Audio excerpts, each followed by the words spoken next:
ಹುಬ್ಬಳ್ಳಿಯಲ್ಲಿ ಕಾನೂನು ಉಲ್ಲಂಘನೆಗೆ ಕಡಿವಾಣ ಹಾಕಲು ಕಸಬಾಪೇಟೆ ಪೊಲೀಸ್ ಠಾಣಾ ಕ್ಷಿಪ್ರ ಕಾರ್ಯಾಚರಣೆಗೆ ಕೈ ಹಾಕಿದೆ. ಇನ್ಸ್ಪೆಕ್ಟರ್ ಲಕ್ಷ್ಮಣ್ ನಾಯಕ್ ಅವರ ನೇತೃತ್ವದಲ್ಲಿ ದ್ವಿಚಕ್ರ ವಾಹನ ಸವಾರರ ಮೇಲೆ ವಿಶೇಷ ತಪಾಸಣೆ ನಡೆಸಲಾಯಿತು. ತಪಾಸಣೆಯಲ್ಲಿ ಟ್ರಿಬಲ್ ರೈಡಿಂಗ್, ಹೆಲ್ಮೆಟ್ ಇಲ್ಲದೆ ಸವಾರಿ ಹಾಗೂ ಅಪ್ರಾಪ್ತರಿಂದ ಬೈಕ್ ಚಾಲನೆ ಮಾಡಿದ ಪ್ರಕರಣಗಳಿಗೆ ಪೊಲೀಸರು ಕಠಿಣ ಕ್ರಮ ಕೈಗೊಂಡಿದ್ದಾರೆ.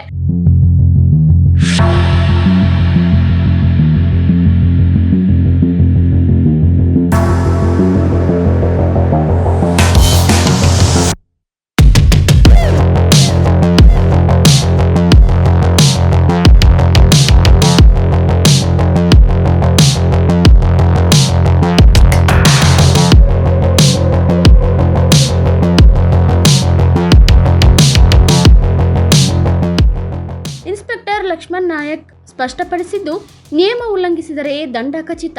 ಅಪ್ರಾಪ್ತರು ಬೈಕ್ ಓಡಿಸಿದರೆ ಪೋಷಕರ ಮೇಲೂ ಕಾನೂನು ಕ್ರಮ ಅನಿವಾರ್ಯ. ಹುಬ್ಬಳ್ಳಿ ಪ್ರದೇಶದಲ್ಲಿ ಮುಂದುವರೆದಿರುವ ಈ ವಿಶೇಷ ಕಾರ್ಯಾಚರಣೆಯಿಂದ ಸಂಚಾರ ಶಿಸ್ತು ಕಾಪಾಡಲು ಪೊಲೀಸರು ಕಟ್ಟುನಿಟ್ಟಿನ ಕ್ರಮ ಕೈಗೊಂಡಿದ್ದಾರೆ.